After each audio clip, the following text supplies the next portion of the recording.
In the golden age of ancient Egypt, when mighty pharaohs ruled from gleaming palaces and monuments pierced the desert sky, one ruler dared to challenge everything his people held sacred. This is the story of Akhenaten, the heretic pharaoh who would attempt to revolutionize one of history's greatest civilizations. Born as Amenhotep IV around 1380 BCE, this future king entered a world of unprecedented wealth and power.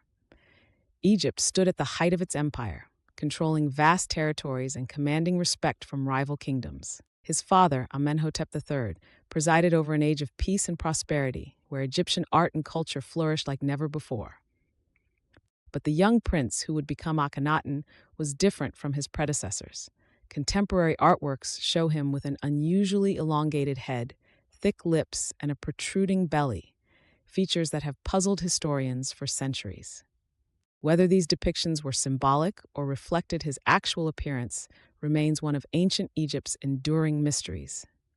And when Amenhotep IV ascended to the throne around 1353 BCE, few could have predicted the radical changes he would bring. The early years of his reign seemed conventional enough.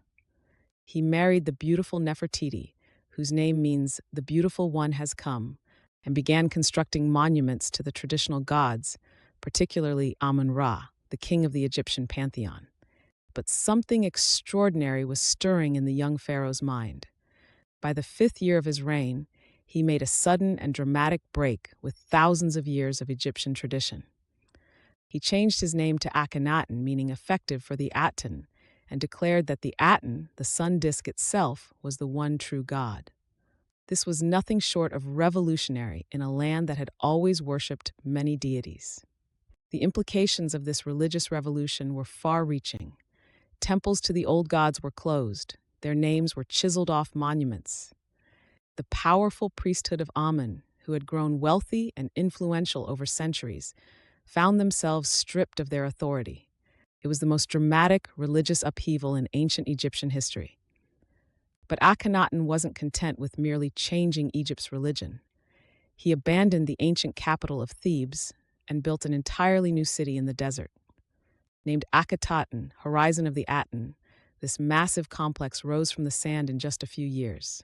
Today we know it as Amarna, and its ruins tell the story of Akhenaten's vision: wide streets, open-air temples, and palaces designed to worship the sun disk. The art of this period underwent a stunning transformation. Gone were the rigid, idealized portrayals of pharaohs that had dominated Egyptian art for millennia.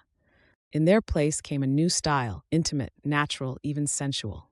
Artists depicted Akhenaten and Nefertiti in tender family scenes, playing with their daughters beneath the rays of the Aten. The sun disk was always present, its rays ending in tiny hands extending toward the royal family.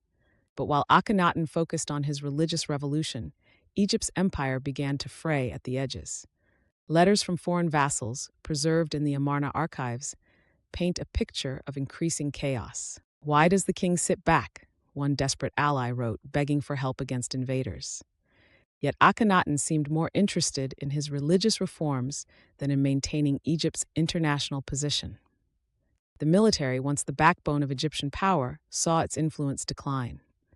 Though Egypt wasn't invaded during his reign, the lack of military campaigns marked a sharp departure from the aggressive foreign policy of his predecessors. This relative peace came at the cost of Egypt's influence abroad, as rival powers began to fill the vacuum. Inside Egypt, the changes were equally dramatic. The common people struggled to adapt to the new religion. Their ancient gods, who had protected and guided them for countless generations, were now forbidden. The Aten, abstract and distant, offered little comfort to those accustomed to more personal deities. Nefertiti, Akhenaten's great royal wife, played a crucial role in this religious revolution. She appears in artwork as her husband's equal, officiating at religious ceremonies and wielding unprecedented power for a queen. Some scholars believe she may have even ruled as co-regent. Her famous bust, discovered in 1912, remains one of the most recognizable symbols of ancient Egyptian beauty and power. As Akhenaten's reign progressed, signs of trouble multiplied. The closure of traditional temples disrupted Egypt's economy and social fabric. The powerful priests of Amun, though suppressed, didn't forget their grievances. Common people clung to their old beliefs in secret.